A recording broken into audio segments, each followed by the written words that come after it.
Hi guys, my name's Kristen and this is my channel, Kristen is Fully Booked. Welcome to those of you who are joining for the first time and welcome back to those who have been watching my videos already. Today I'm going to be talking about all of the series that I both started and completed in 2020. This does not include series that I was rereading or the ones that I've read everything that's out. These are ones that I have read in their entirety and did so all during 2020. I started a total of 39 series in 2020, which is a lot, but I finished in their entirety only 12. I think everything here except for one series is fantasy, and even that one's like fantasy romance. So they are not in any particular order, just how I've written them down and could remember them. So we'll get started. The first series is the Throne of Glass series by Sarah J. Maas. This series begins with our main character, Celaena Sardothien, who is an 18-year-old assassin entering into a competition to become the king's champion, which essentially is to become his assassin. He just gave it a fancy title. And Celaena, as a main character, is badass and uber confident with a pretty dark backstory. She's also described as being like unbelievably good at essentially everything that she does. The world and the story in this series expands a lot and beyond what the original setup and concept is by about the end of the second book, at which point it becomes a multiple POV with many new main characters added in along the way. It has magic, it has sexy fae, not the non-sexy ones, sexy fae, a dark overlord, and witches. There are 7 books in the series in total and 1 collection of short stories, all of which take place before the main series at large. I would recommend reading the collection of novellas at least before the 4th or 5th book. While this series starts out feeling very YA, by the end of the series I would say that it definitely trickles into the new adult category with the introduction of some pretty sexually explicit content. The next book that I'm going to be talking about is the Folk of Light and Air series, beginning with The Cruel Prince by Holly Black. This story follows a teenager, human Jude Duarte, who is taken along with her twin sister and her half-sister at the age of 7 to go and live with her half-sister's fae father, who is the general of the High King's army. Despite the fact that Faerie is a very dangerous place for Jude to be, and that she lives in essentially a state of constant fear, Jude really wants to stay in Faerie. And while she has trained to become a knight, Jude has a much more coveted skill, and that is her ability to lie. These fairies, or these fae, are not the sexy fae kind in certain other series. These are more of the trickstery, cruel, cunning fairies that cannot lie. And so Jude's ability to do so as a human is highly coveted and plays a little bit of a role. This series has an enemies to lovers romance that is very fun and has a lot of like hate you but into you tension. If you are like that or looking for that, Jude is a really interesting main character in my opinion. She knows what she wants, she's very resourceful, and she's really tough. The second book is generally believed to be the best in the series. It has a lot of intrigue. It was amazing. That one was called The Wicked King. Okay, the next series is the Shadowfell series by Juliette Marillier. This is a historical YA fantasy set in what is supposed to be Scotland. I don't think it ever actually explicitly says Scotland, but it's set in Scotland. And it follows the story of 16-year-old Naren during a time in Scotland where there is a particularly devious and evil king. The good folk or fair folk during this time or under this king's rule are essentially under attack, and any human that has any sort of magic in the world are either killed or they are forced to work for the king himself. Naren has been on the run since her family's village was burned down in an annual cull. Horrible king. And she also has a secret. The good folk can both talk to her and actively seek her out. So something that she needs to hide. Overall, this series is a rebellion story.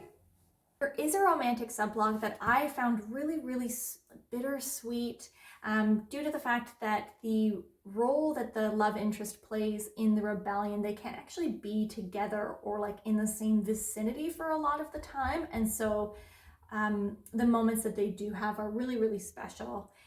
I feel like this series had a very realistic ending considering the rebellion that has been happening. The characters at the end really kind of confront some of the things that they've had to do on behalf of the rebellion, and I think that that is really realistic, and it was well done. This series does definitely read towards the lighter side or the younger side of young adult. Next up is the duology or the Sky duology, beginning with the novel Sky in the Deep by Adrienne Young.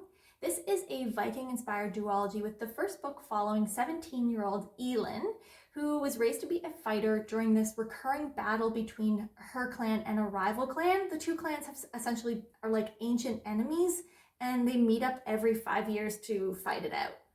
During this fight, Elin discovers that the brother she believed to have been dead for the past 5 years may not in fact be so, and he might have been living with the rival clan this entire time.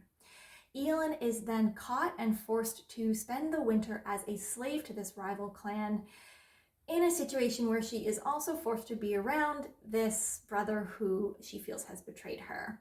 This book brings up a lot of anger and betrayal. It really, really deals with those in a very visceral way. I admittedly feel like I spent the entirety of the time that I was reading this book reliving all of the anger and betrayal that I have experienced in my life. It was quite intense. The second book is a continuation of the story from a different character's perspective a few years later. Mysticism, faith, visions, and runes play a much larger role in the second book. The next series is also another duology called The Blood of the Stars duology by Elizabeth Lim. This is described as Project Runway meets Mulan in this Chinese cultural inspired book. It follows the main character Mai, who is forced to dress as a man and pretend to be her brother to enter into a competition to become the Emperor's tailor. The Project Runway Mulan vibes really only exist in the first third, or maybe at most the first half of the book, at which case it becomes more of a quest or traveling story. The romance does play a fairly significant amount of time or a significant role in the series at large, so definitely if you are not into reading series that have a strong romance plot, then this is not the series for you.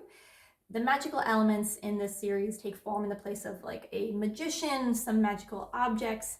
There are some demons, gods, and some folklore elements as well. Okay, the next series is the Modern Fairy Tales by Holly Black. I found this series after having read the Folks of Light and Air series. I wanted to see what else Holly Black had written in the past. So this work is much older than The Cruel Prince and the newer ones. This is an urban fantasy series where I would say over half of the content is actually in our world, and the rest of the time it takes place in Faerie. The first book follows Faye, a teenager who has been caught up as a pawn between two rivaling courts in Faerie. The second book introduces us to new characters, particularly Valerie, who is a runaway living on the streets or subway in the subway system of New York City, and she gets caught up into a Fae murder mystery, sort of. The two stories sort of converge and meet in the third book. These were not my favorite. I would say that they are bad. I feel bad saying that, but these were not great. The writing style and the depth of the books feels quite young. However, the content is not young. It was very mature, particularly the second book, Valiant, where they are dealing with some concepts such as like drug abuse, injecting of fairy magic drugs, and sharing needles. I think that the teenagers throughout this series are sort of supposed to be like edgy, like they smoke and they swear a lot. and it just felt like a big swing and a miss to me. Okay, next up is the Shadow and Bone Trilogy. This book follows teenage Alina, a girl who discovers that she is not as ordinary as she thought she was and may in fact have a magical power that could save them all. It is a much older YA fantasy series, and because of that, there are some tropes within the series that we are a little bit tired of, or they seem very like repetitive and tropey. However, at the time when this series came out, I feel like they would have felt a lot more fresh at that time. In an attack on her regiment, a magical power within her is awoken. She, of course, is the only one who has this previously thought to be lost power, and it is in fact the one power that could save this world. She's pretty immediately taken in by the Darkling, who is the leader of this Grisha force, who is, I would say, quite edgelord in terms of his vibe. His name is the Darkling. You know what you're gonna get from that, I think, just from that one point. There is a Netflix series coming out very soon. I think that they just announced it's gonna be airing in April. And honestly, I was just kind of curious to read the series before the show comes out. I'm someone who likes to read the source material first. I have heard that the show is not going to follow the book series directly, and that it's actually going to incorporate the other duology that this author has written in the same world, the BookTube favorite Six of Crows duology. I think that there is going to be some inclusion of material from that series as well. I forgot to mention the author for this series is Leigh Bardugo. That is it for the YA series. The next category are the new adult ones. These are ones that maybe, while the vibe is similar, there is sort of that like YA vibe to the storylines. Either the characters are a lot older or the content is a little bit older. I definitely am a fan of having new adult being a separate category. However, that's a conversation for another time and place. Okay, first up on this, in this new adult section is one that is technically, I think, listed as a young adult, and that would be the ACOTAR series, or A Court of Thorns and Roses by Sarah J. Maas. This book follows human Faerie, who lives in a world where the Fae do exist, and basically in the past used to be the humans sort of like cruel overlords. There was a war a really long time ago that ended in a treaty separating the two species. There's essentially a magical wall dividing the lands where the Fae live and where the humans live. Faerie and her family are quite destitute, and she is forced to hunt in order to feed them all. While hunting one day, she she kills a wolf, who it turns out is actually a Fae. Because of some weird clause in the treaty, if you take a Fae life, you have to give up a human life in return, and so Faerie is given the option of either being executed or going to spend her life living in the court of the fairies. And so obviously she chooses to live and travels to the Spring Court to spend her time, where she discovers that not all is well in the land of the Fae. I would also describe Sarah J. Maas's works as being, they could technically also be considered fantasy romance. There's a very significant romantic plot in this series at large. The first book, A Court of Thorns and Roses, follows or is a retelling of The Beauty and the Beast meets the story Tamlin, which if you don't know, you can Google it like I did. After the first book, the world expands a little bit and the problems at large expand as well. It becomes more of a fighting an evil person or an evil court. In all honesty, this is the series that kicked off the reading binge that was 2020 for me. It is absolutely a guilty pleasure, and I'm okay with that. I think these books are just consumable. I eat this right up. I do technically consider this series to have been completed. It was originally pitched or described as a trilogy. There is a conclusion at the end of the third book. However, the author left a few dangling storylines, which I saw in an interview she did on purpose so that she could return to the world in the future, which she of course has. There is a novella that takes place after the end of the third book that is essentially being used as a bridge to open up some of those storylines that weren't completed. And the next book is called A Court of Silver Flames, and that will be coming out on February 16th, and it follows one of Faerie's sisters. Next up is the Devabod Trilogy. If you are looking for some really great non-European historical fantasy, you should definitely check out the Devabod Trilogy by S.A. Chakraborty. The main character, Nari, is living on the streets of Cairo, where she is essentially existing as a con artist with some potentially special magical abilities. One evening in a sort of like spiritual ceremony that she is faking as a con artist, she accidentally summons a djinn, and events transpire such that she is forced to travel with this djinn by magical carpet to Daevabad, the city of Jinn, where she is rapidly embroiled in a tense religious and political setting. The various tribes of the Jinn, which are somewhat represented by different regions within the world, exist in something that I would say is far from harmony within this city. The book deals with dissenting religious beliefs and tension, racial and religious biases, and wars and genocide. Despite the fact that these are some pretty heavy topics, I think that the author does it in a really good way, where she's more just kind of making you question some things, putting some ideas forward to you, making you feel a little bit uncomfortable, but overall I thought it was done quite well. This series has a really great slow build romance that is really respectful of the characters' religious beliefs and is essentially built on mutual respect and friendship, which, you know, I always go for those romances. I will say that I was a doubter on this romance at the beginning, but it grew on me. This series also featured one of the best villains I have ever read.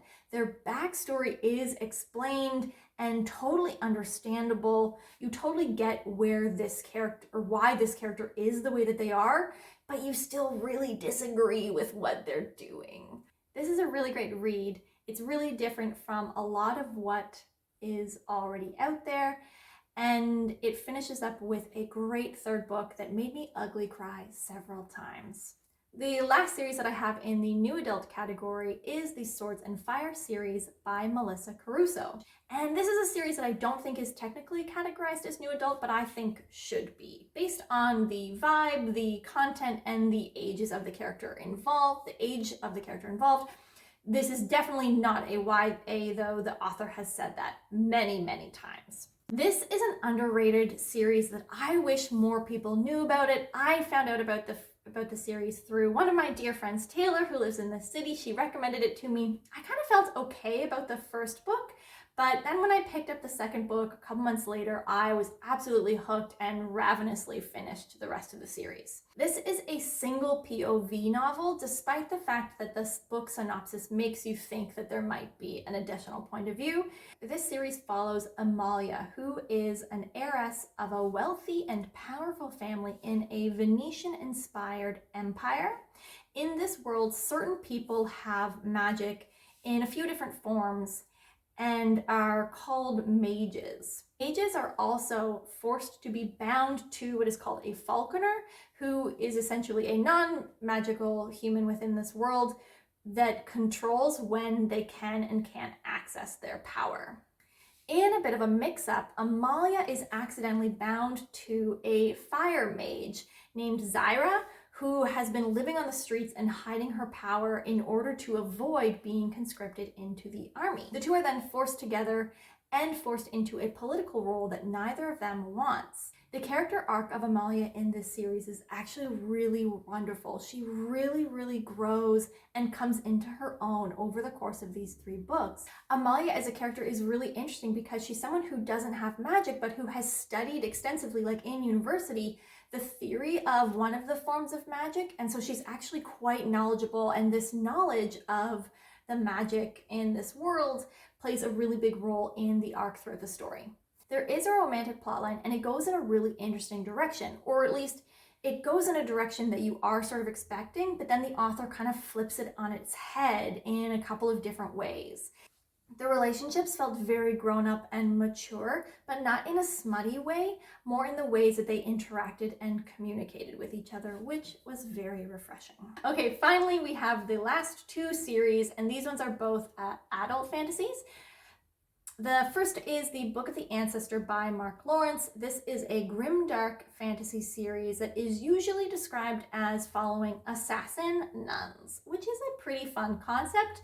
However, the book is actually pretty light on the whole assassin thing, so if that's not what you're into, don't let that single line be a deterrent. While this is an adult fantasy, the book actually starts when the main character Nona is quite young. Nona winds up at a convent where priestesses are in fact trained to be assassins, among other things. The three books follow Nona as she is growing and is training to become an assassin. However, it's not just a training school setup. The setting of the book is in a dying and very politically tense world, and this plays a really big role in the three books overall, as does the fact that Nona may have been accused of murder before arriving at the convent, even though she is only 8 or 9 at that time. Nona is a really lovable main character. She thinks of herself as a monster due to some of the said situations that have occurred, accused of murder. However, she's someone who is extremely loyal and caring, and she's usually fighting for what she thinks is right, and friendship is extremely important to her and plays a really big role throughout the book. For the books, plural. The magic system in this book essentially deals with the ancestors of the people in this world and the sort of genetics that they have left to people, if that makes sense. There's basically a few different genetic strains from some of the ancestors, and these present themselves in some people, which gives them various abilities. So there's some that can like move really, really abnormally fast. There are some who are quite large and powerful. There are others with more sort of mystical magics, and then there's I think a shadow magic as well. The first book is very slow to get going, so I'll give that as sort of a warning and heads up of something to expect.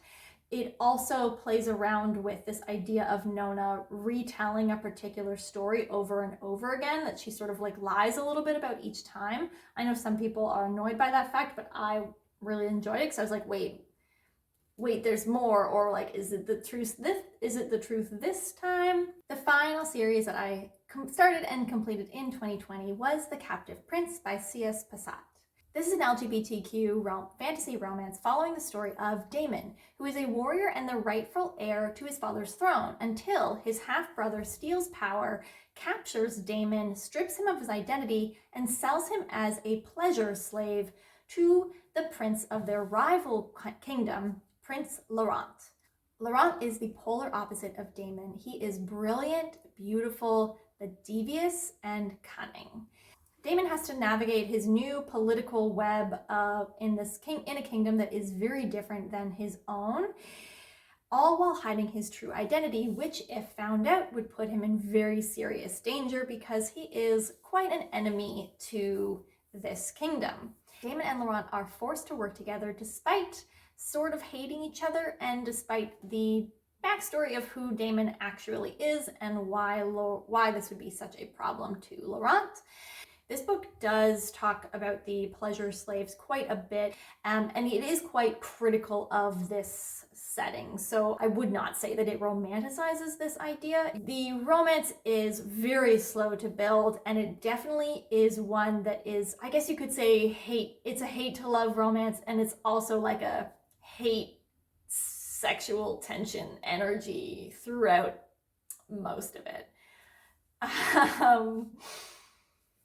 So definitely adult for this one. Despite all of this, Daemon and Laurent are forced to come together and work together in an ever-increasing political tension between their two kingdoms. Okay, those are all of the series that I finished in their entirety in the year of 2020. If you have any questions about any of the series in particular, please let me know down below. If there's any series here that you absolutely love or tried and it didn't work for you, I'd love to hear about that as well. Or if there's ones that you think I would like based on some of these series, I'd love to hear your recommendations as well. Thanks for joining today, guys, and we'll see you next time. Bye.